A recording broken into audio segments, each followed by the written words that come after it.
to ask for the patience of the audience. We're going to have a marathon session. I think this one.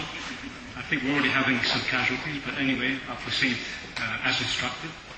Thank you to Karen. Thank you to Yanis for this excellent opportunity to actually try to make this model, because there's been a lot of discussion about models this afternoon, how we're going to fit in to the equation the sustainability parameters, which we've been discussing the whole day. So today, this afternoon rather, my task, I think, is quite a challenging one.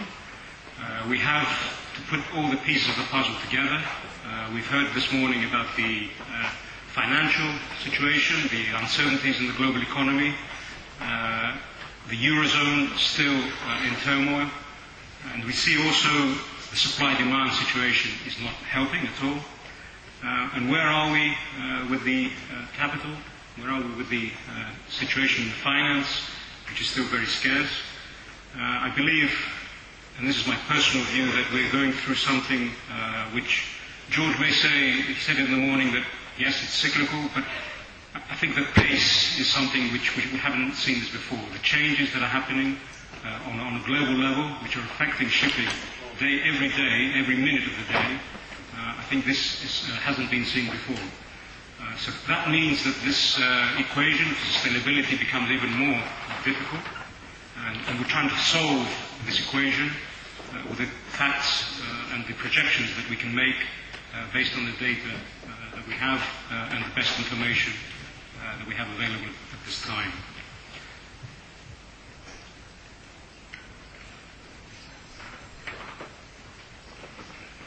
So if I get this to work, this is the last session, as I said, and we're trying to put together all these different uncertainties which will help us to make those decisions in this complex world, to try then to get the solutions to those complexities. There are many dilemmas though, and I think we can summarize these in terms of what we're looking at for the sustainability equation in what has already been discussed. So we are faced with higher fuel prices, and I'll come to that in a minute. We have a lot of new technological options available, and again we can cover some of those. And a lot of discussion has been already made about what are the new regulations, in terms of what also the existing regulations. Are we complying with existing regulations effectively? I think we still have to ask ourselves that. So this is the complexity that we have to try to negotiate, every one of us from our different perspectives. And because I just wanted to say something on the regulations, and then I promise, George, I won't come back to this, but it's, I don't know whether you planned it, Yanis, but today is the beginning of MEPC, IMO. It's going on in London as we speak. And you can say that whatever you want to talk about in terms of the environment, it's on the table at this MEPC. If you look starting from the design, going to the build, the operation, and the end of life of a vessel, we have the EEDI, where we're looking to make refinements to that, we're looking at the minimum power requirements, but also trying to apply that to ro-ro vessels. Ship recycling, which we mentioned in the morning, MEPC is going to attempt to answer some of those outstanding questions about the Ship Recycling Convention. The Ship Energy Efficiency Management Plan, which is applicable to all ships. This has been adopted, but work is continuing on guidelines for its use. And then going to air pollution, from air pollution to water pollution, we have NOx, SOx, ballast water, greenhouse gas emissions, you name it, it's on the table. And that is going to make our lives even more difficult. First of all, understanding trying to interpret those regulations, understanding the applicability, but also the timelines and how they play into the ship life cycle. So, again, more complexity. High fuel oil prices, that's for sure. I think George mentioned it this morning. This is the game changer. This is when you're looking at it, maybe on the back of a napkin, which is what this chart is, and don't look at the scale of it, but look at the principle of it. Whether we have old ships against new ships, in these charter rates, the continuous profitability of our operations is even more paramount because of the higher fuel oil prices. So I would say today's companies have to accept this situation and try again to negotiate the different parameters within this equation and see what makes sense for their cash flows, depending on the applicability and availability of finance, and coming to some estimation of how long the timeline is going to be with these depressed rates. But you can see, even on this very, very crude comparison, the difference can be great. Coming on to technology, and we're going to be discussing a bit about that, I hope, over this round table format. There are a plethora of different solutions available for reducing fuel oil consumption. Whether we're looking at new designs, radical new designs, that is, looking at existing designs and trying to create add-ons to those, or looking at our in-service fleet and looking at applying some retrofit solutions to those. The technology is there, but we have to be careful on how we apply it. And again, I would say it's very important for each company to look at their own operation and their own parameters to see exactly which of those solutions they take, how they put it together in an integrated solution, and examining the targets for each parameter, depending on what their operational envelope is, looking at the markets and the strategies, and trying to see if they can meet the specific set of parameters that they are in terms of their charter parties or their clients, in terms of those requirements to increase their employability of those specific vessels. And if companies can get this right, at both a strategic level and operationally, and implement, say, energy management as a concept, whether we're looking at new designs, existing ships, or in operations, and then the net bottom line and compliance benefits could follow. So, and this is where we get to the stage of trying to have this open discussion around the table. I've put up some considerations which I think are some of the questions that we have to ask. I think we've examined some of them already, but its fundamental question is, if we have the money, let's say we do get access to finance at this time, what do we invest in? Do we invest in new ships? Or do we go for second-hand? And what kind of second-hand? What type of resale? What background? And of course, there are different parameters or factors which will affect our decision-making. So this is something that we can explore for sure. And again, one of the aims is to try to get commercial advantage. Flexibility, I think, has to be built in to the decision-making. Cost of carbon, where is that going in the future? What fuels are going to be in that energy mix for shipping? What is going to be the preferred? We know that there isn't going to be a radical change away from fossil fuels for a while. But what is that mix going to be? And there in the bubble you can see a lot of the immediate challenges related to what we covered this morning in terms of the future low sulfur requirements and how that can play a big role in our final decision. Let's not forget human resources in this, and let's also not forget the risk of non-compliance, going back to the issues of, are we complying now with regulations? Is there a risk to quality because of the crisis, because we're shifting our balance, maybe just looking at survival? And I think public perception is in everything that we do nowadays, so that goes without saying.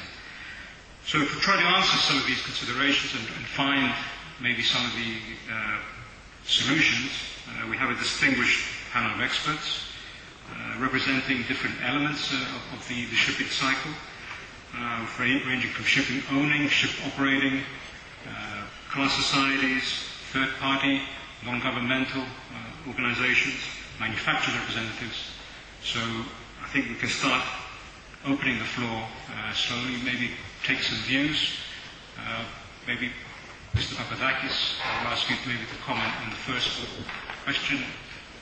Assuming that we have finance available, what would you be investing in today?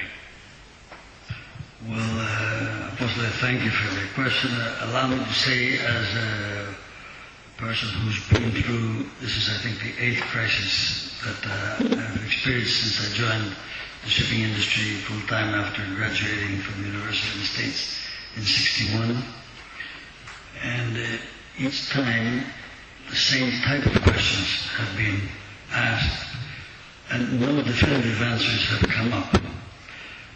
Personally, I'm very alarmed at the freight train which is running at a high speed towards the damsel who's died on the lines, called water ballast treatment and emissions. And if I had to take a judgment today, I would not be looking at the attractive prices that exist now for, say, 10-year-old vessels, and that probably will become even more attractive because of the question marks on their viability in the short term. Having said that, if I can digress from your question, I'd like to say that I have a degree of optimism for the near future based on all the wrong reasons. It wouldn't surprise me at all if we find that the Israelis do attack Iran. And if they do, shipping will become very profitable for a period because of the unknown consequences that such a conflagration will involve, because the Americans will not be able to be unaffected. So, in a roundabout way, trying to answer your question, the technology is bound to change. I agree with what you said earlier, that the market is going to develop into a two-tier market, eco ships and non-eco ships. I know of a ship that was delivered 3 weeks ago, the Kamsarmax, that is burning 36 tons. The ships that are on the route to being proven burn 29. That ship is a loser before it's even started. The paint still isn't dry yet. So, only thing that I can say is that because I've been through so much period of time in this industry, I would say that things do look dark on the horizon, but there's always a bright lining in every cloud. Shipping is not going to go away. The biggest airplane can't compete with the ships in carrying non-volumetric cargoes, electronics, and high-value things. Shipping is going to be around. The sea gets sick but never dies. It was the old-timers' adage. I think they were right. Sorry for taking so long. I didn't answer your question, but you did ask for some views. You gave us some good views. Thank you very much, Mr. Pappadakis. What about Mr. Goduroglu, representing a public shipping company? What are your views? Actually, I would like to express my views by also posing a question to yourself, Mr. Poulovassilis, and anybody else who would be willing to answer that. I'm personally very concerned about the perception which is being created around the eco ships. We all now believe that there's going to be a two-tier market. All of us are concerned about the profitability of our existing ships, and many of those are very new, brand new. And a lot of colleagues, a lot of people who are in the ship owning arena are debating whether they should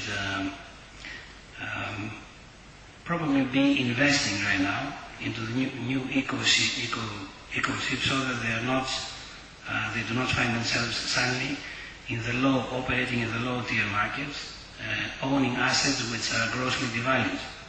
And I think that we have not debated enough as an industry whether these eco ships are really going to deliver the 20% or so savings that they all promise. And I think classification society should play a role there, even though it is probably to their benefit as well for orders to be placed. Definitely, there's no doubt that shipyards have every interest to market these ships and convince all of us to place the orders. However, technical experts and classification societies, I think, are technical experts, or should be a technical expert. And they should help us understand whether what the shipyards are promising will actually be delivered, and not so much at the design, at the fully laden design level, but also during the ballast voyages, during the partly loaded conditions. In other words, we need to see a serious appraisal for every design, whether it is going to deliver throughout the life, statistically throughout the life of that, the expected life of that ship, whether it's going to deliver the savings that it will deliver. Personally, I have my doubts. I cannot see, for example, that a vessel with a very large propeller, and all of these new eco ships have much larger propellers than the existing ones, will be able to be as efficient when it's crossing the ocean in ballast condition, when it has to address trimming issue, it has to go with a propeller immersed. And what I've seen in practice is that the trim at which a vessel proceeds at sea is very detrimental to the fuel consumption of our ship, the efficiency. So I am afraid that we have taken for granted that these eco ships will actually deliver the savings that they are promising, and we thus take the risk of being dragged into making investment decisions maybe on false pretenses, on false grounds. And I think I would welcome comments by any technical expert here, and especially I would like to hear the views of classification societies, whether they have embarked or they are willing to embark on analysis of this kind. Okay, thank you, Mr. Boudou. Before I pass over to one of the classification, or both of the classification societies represented, may I pass the microphone to Mr. D'Amico, who is representing an Italian shipping company. Thank you for his views on the same for giving me the microphone, because I must rush out and terribly sorry I must leave the conference.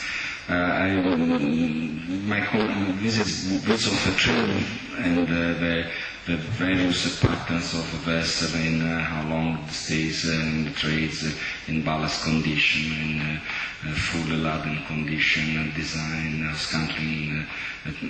This is another key element. But so I very much appreciate this kind of comment. I raised my attention to the board about the minimum in engine power. This is really something very important. Otherwise we will end up with underpowered vessels, and that will be really something detrimental on the long term. Now in this moment there is a loophole, there is only discussion. The academia is still finding the right definition of a minimum main engine power. This is a big debate over that. So it will take time, and in the meantime, maybe some owners or group or banks are in the need of ordering vessels, and that's really something scary. With coming up with a new common structure rule, the harmonized new common structure rule, maybe we will end up with optimized steel weight, and this can help in a way.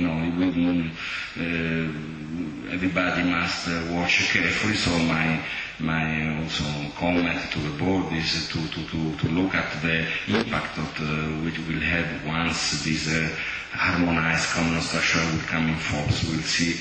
Maybe could help the equation of a final product. And so these are the two. And of course, you are right, and not all the eco, depends very much on the size of the vessel. The eco design will impact more on some dimension, less on different vessels. So it will be really, now is really the time for consultants, and a enormous opportunity for the consultants to help us rediscuss the design, the standard designs with our friends of the shipyards, which are not listening that much. They have not been listening that much when the market was up, or even reconfigure existing vessels or vessels which are under delivery now and which basically are not fit for the purpose. They are not ready to burn the new bunker, just as an example. It is like buying a car in Spain and then I must go to Germany to put the right bunker in it. I mean, it does not make sense. We need a vessel who goes in every ICA, in every... I must not treat the bunker. It should be able to burn it correctly, and the main engine manufacturer should offer me a complete set, and which helps me with a SOx and with a NOx. At the moment, simply there is not the technology, and we are getting some vessels. The vessels are not fit for the purpose. That's our drama at the moment. Sorry for a longer comment, and I'm sorry to leave the conference in a few minutes. Thank you. Thank you very much for your input, Mr. D'Amico. Shall we take the views of classification societies? Or George first? You just wanted the microphone. The company will do great. I think that we haven't focused really on the issue. At the end of the day, this is a money exercise. You won't invest in a ship if long term you're not going to make some sort of return that's better than your banking return. Therefore, eventually, the market will balance, more ships will scrap, less ships will be built. You will eventually, within a few years, reach that point. When in this case, I don't know. But in any case, you will do that. Now, with regard to the energy efficient ships, obviously the bulk of your energy efficiency will come from your hull. Everything else is nonsense. We've been here before. If you take a racing scull, one man can probably row it at 15 knots. If you take a normal kind of rowboat, you'll probably die hard to do 3 or 4 knots on it. So it's basically a matter of hull design. The hull design has a trade-off. What you lose in deadweight in order to make your ship finer, and what you will gain in bunkers in the maritime. So that is an easy balance you can probably do. Your hull designs you will try on the tank in tow tanks. At the end of the day, with propulsion tests, etc. Therefore, whatever problems you have with a possibly bigger or smaller propeller is also something that you can find out. Also, you have the long curved tip propellers that are 5 or 6% more efficient, and therefore they don't need the extra diameter and can probably deliver the same kind of thrust with smaller diameter. So that's not really a problem, but I'm pretty sure naval architects will be able to do it. They've been doing it for the last 120 years with various resistance curves and all the other things. They'll probably be able to do it from here onwards.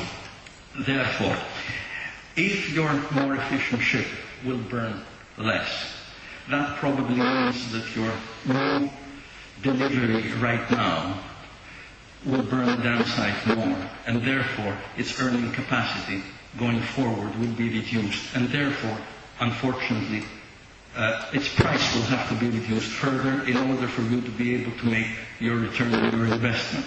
Therefore, the thing will balance itself out very, very well. It's not uncharted territory.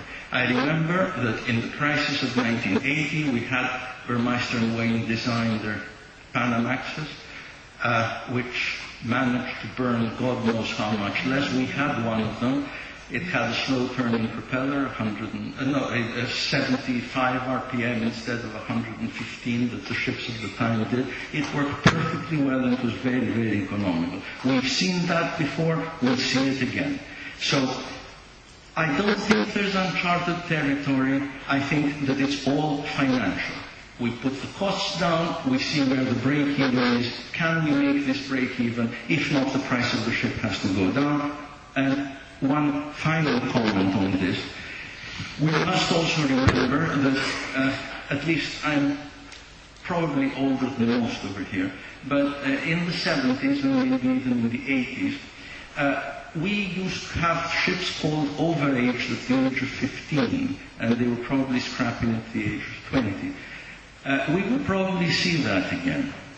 And not for that reason, for another reason. On the other hand, it's also well known, and I think it was said by Mr. Soon, maybe someone else, maybe it's wrong what I say, but in any case, the shipyards will continue to want to build ships at cost or maybe even below cost to maintain employment. That is something that we will have to see. So all these things, these parameters go into the model, you shake it up, makes a nice cocktail, and you figure out what prices things are worth buying, at what price something is worth buying or not. But shipping is self-correcting. You will always make a return, and as Nikos says, your chances of making more rather than losing is greater than even. Thank you. Thank you, George. Kirsi, would you like to comment from the class perspective? And then Mr. Zolotas from me. Okay, I'll try. I think this issue about eco-ships, the perception on eco-ships, I think the important thing to keep in mind is that not all eco-ships are created equal. So when you're looking at designs, it's very important to look what they actually offer and that you compare apples with apples. There's a speed factor, there are a number of factors that you need to look at. So that for one thing. Then I think also important to remember that design is only one aspect in the efficiency. The operational efficiency is at least as important as the design, but design which gives you the potential, of course, for an efficient operation. That for one. The other thing, like Mr. Gratsos said, hull design is a key, and for ship types like bulk carriers, it's much more limited what you can do with your hull design than, for example, for container ships. There's a lot more potential for container ships to change your hull form than for bulk carriers. So it is limited what can be done, and that's why designers, shipyards are adding all these appendices to improve the flow to the propeller and so forth. And most of these devices have been around for a long time, since the 70s and 80s. And if they were truly very efficient, I'm sure they would have been adapted earlier.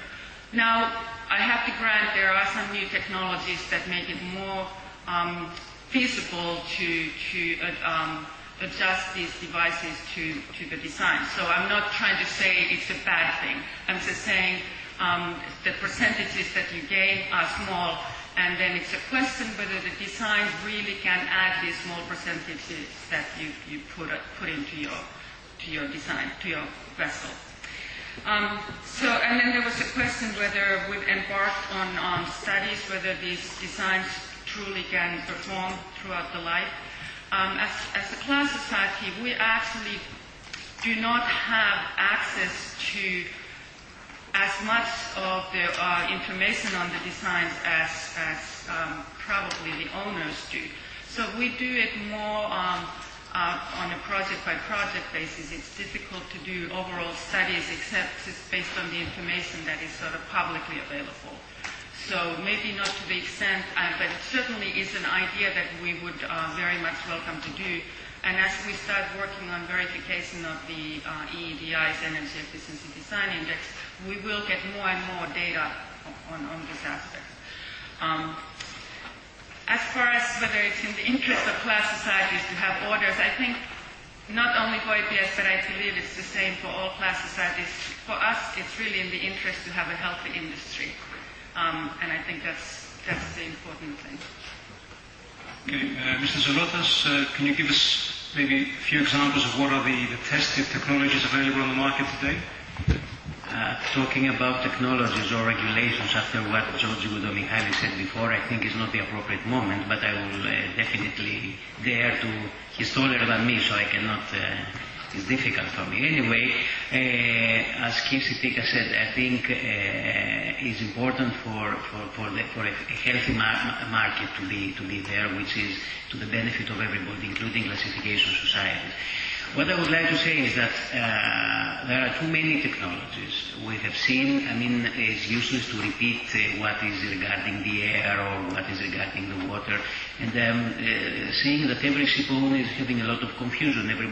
Prices are in certain things going down. But anyway, there is a big amount of money that is to be invested there. These technologies most of them are innovative, so there is no proven record to see whether they are efficient, not efficient, which one to choose, which is better than the other. And I'm not in a position anyway to say. But I would like to touch a certain thing that is very important. Regardless of the tools that we use, the technology that we use, fortunately, behind there are people. There are human beings that are working on these vessels, that are using these tools.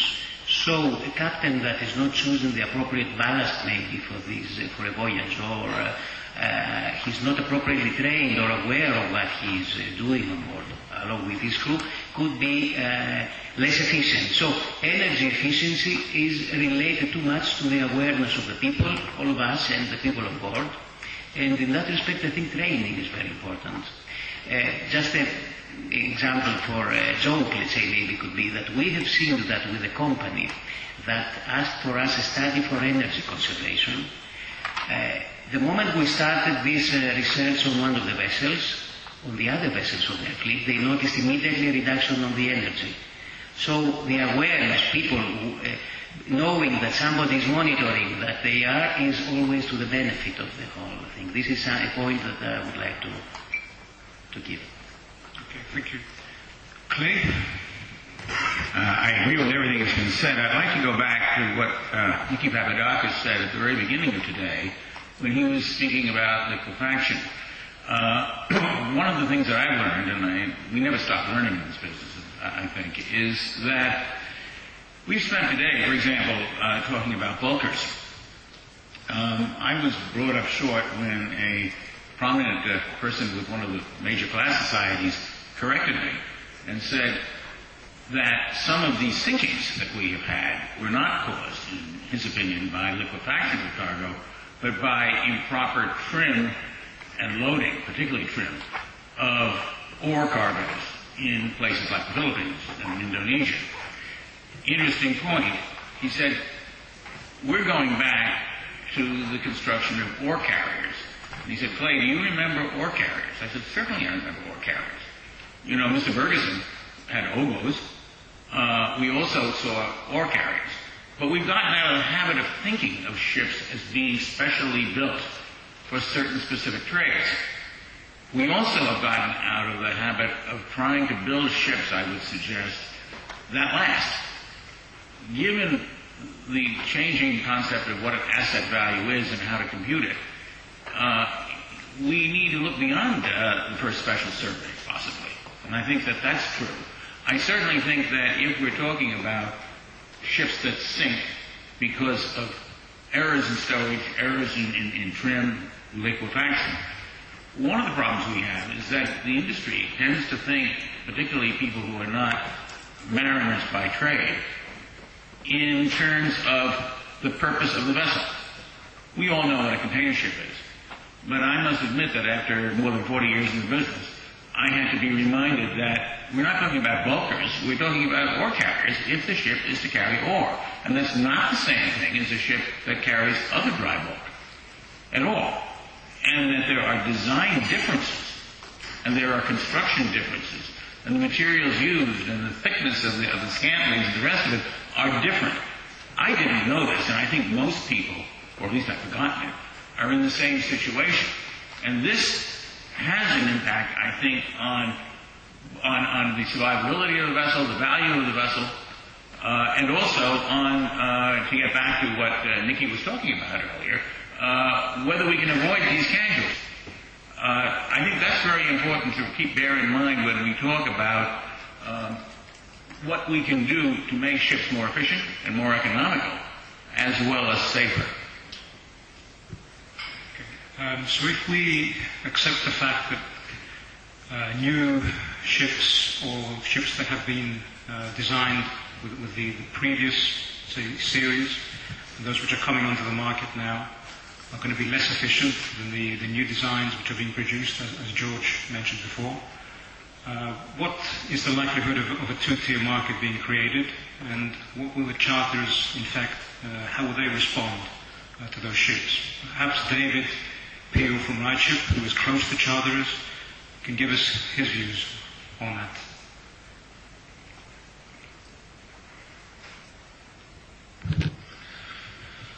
Well, as you know, we've floated the EVDI, Existing Vessel Design Index. Been in operation now for 10 months. We now have 6 of our major customers, charterers, who are now using the EVDI on their assessment of the vessels that they're using. So irrespective of what the risk rating for a ship is, they're now looking at the environmental rating for each individual ship. They're basing their decisions around this. So yeah, it's here and it's happening now. George? There's 2 questions. The same question, one's to you, David, one's to Jan Fransen of the award. These 6 major clients, would any of them be shareholders in the company that floated the idea of EVDI? They didn't float the idea of the EVDI. No, you did. Yes, I'm asking if any of them would be shareholders in your company. One is doing it, one is a shareholder. Absolutely. Okay. My question now, and this is a common question to both you and to Jan, is with these new eco designs, which are untested, they're being marketed a lot. Alec Tomasos markets them along with Vatsila and the yards because they want to sell new engines, and so forth and so on. But do you think that you would give a better or a different type of rating, or would you, Jan, would it make a difference if the ship was an eco ship for what you do? Would they get cheaper rates in the ports? Would it be easier to fix them? Would anything like that happen? Is there any proof that it should be like that? From our perspective, first of all, I would like to go back to what we have seen from this morning till now. When I looked at all those graphs today, I actually come to one conclusion, that how many eco ships are really going to create a two-tier market? I wonder.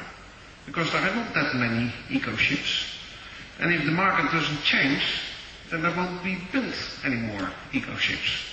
So actually what I'm trying to say is that when I'm looking to this sheet here, which I'm more or less also using myself in my own presentations, a little bit on the same level,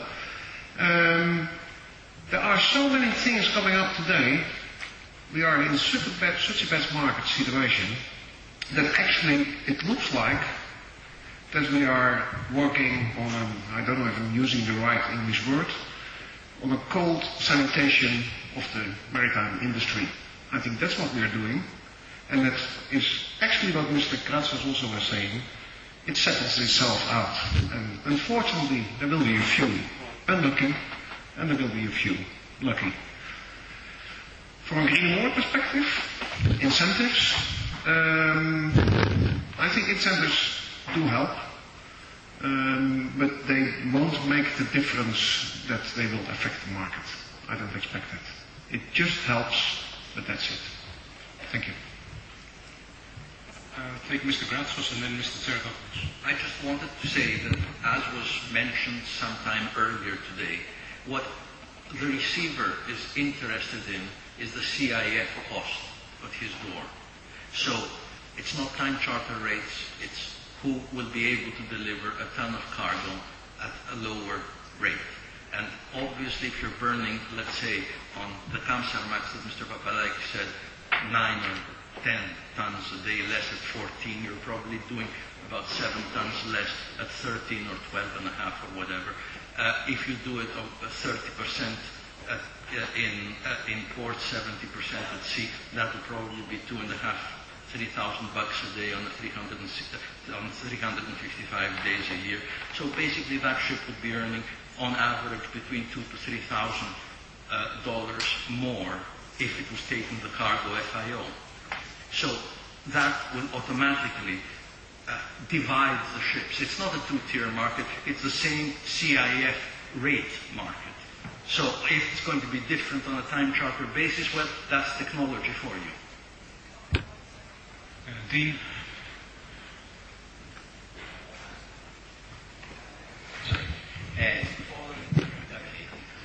What I wanted to say was that I think that's not what Mike was pointing out. He was saying be careful because a lot of these eco ships are nothing more than marketing gimmicks. And be careful about putting in factors for eco ships into your formulas, judgment bankers, because most of them are marketing gimmicks. These are made at a certain, very specific design points. And once you start changing the currents, the waves, the speed, which is one of that you're trading at, then most of that gain goes out the window. The qubits are set by the market and the parcel sizes, and there's very little we naval architects can do about that. All we can do is bat our heads against the wall from the bow and the stern. That leads us to our next point, that in order to get a little bit better drag, a little bit better efficiency, they're making, a lot of designs are making the propellers bigger and bigger, which means more area to be fouled. And what's the performance of that eco ship 10 months down 20 months down the line? When there's bigger area, gets bigger amount of fouling. Therefore, your performance just takes a much steeper dive downhill. I was going to tell to Mr. D'Amico that maybe some of his operational people in his own office are much more potent than the experts that he was talking about, to tell him about where the eco ships are to use. And the other thing is the smaller rudders are causing problems similar to what the Greek delegation was saying at the safety factors. It's not only the minimum power, it's also the much smaller and very sleek rudder, which needs speed in order to get a bite and turn a ship. Once you're going down to a very low speed, then not only do you not have enough power to combat the waves, you haven't got enough water flow past your rudder in order to be able to keep your heading. So there are so many factors, and a lot of these eco ships will have to be really looked at very closely. And I think our opinions and definitions of eco ship might change after 3 or 4 years of marketing experience of these vessels. I think Mr. Francis wanted to reply. Yeah, I like what Dean Apostolos is saying. I fully agree with him. And we also, just an experience from ourselves, a shipyard in Asia monitored continuously what we were doing with the Green Board. And I got in contact with that shipyard and said, well, why are you so interested in the Green Board? And the only reason was that they want to market to sell eco ships. That was the only reason. Mr. Pappadakis. I just want to say that unfortunately Europe and even IMO, UN, basically is not going to wait for the two-tier market to become more for the new eco-design. So I think what needs to happen is to look for the existing vessels and try to use the tools that we have at the moment. For instance, the SAMP that IMO actually is going to enforce in 2013. And trying to, with monitoring reporting, to find, let's say, ways to reduce their CO2 emissions. At the same time, unfortunately for Mr. Bouduroglu, the classes cannot verify the savings that can be done by using any type of technology. And I can tell you that because even in our member vessels, in our program, when we monitor their fuel efficiency after taking some measures, it's very, very difficult to compare and tell them that, you actually managed to reduce X amount of CO2.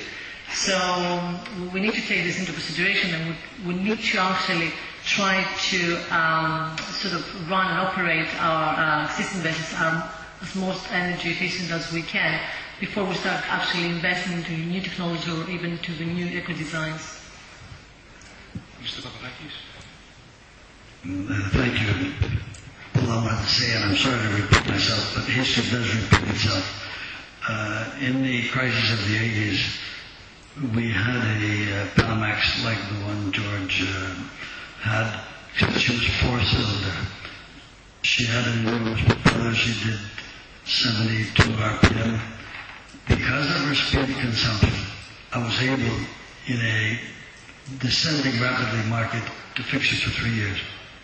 The difference is she traded for 3 years, whereas other ships went to layup, including other ships of similar deadweight in our fleet. We ended up with 9 ships in layup here in Greece. I think that today, wearing my owner's hat, I think that to begin with the statement is not one brush fits all, because when we hear eco ships, we need to define what eco ships are. For me, when I started, the fuel cost of a ship was under 5% of the running cost. Today it's 80%. And under some of the scenarios predicted for the rapidly rising cost of fossil fuel, this can go, of course, much higher. I would be looking to try and do measures, trying to respond to what Mrs. Pappadakis said, to do measures on existing ships which can reduce speed, slow speed nozzles as it was in the old days, painting, rudders, underwater scrubbing, whatever, to try and reduce the cost.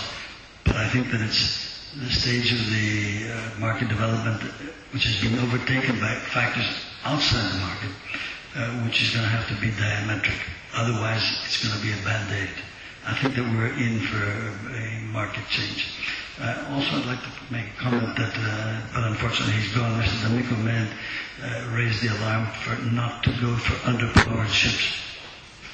At Intercargo, we're very concerned about this aspect, both as it impacts the EDI and other indexes, but particularly because we have in mind the accident involving the Pasha bulker. And these are things to bear in mind. I remember that in our case, the BMW, which we took delivery of in 1985, we reduced her to 4-cylinder. She was very attractive to the charters because of the fuel consumption, but she was always very, very close, if not exceeding, thermal overload. Thank you. Let's take the views of a representative from an engine manufacturer, Gratsos. Yes, thank you. Firstly, I would like to mention, George asked has the market been reacting to the new eco ships.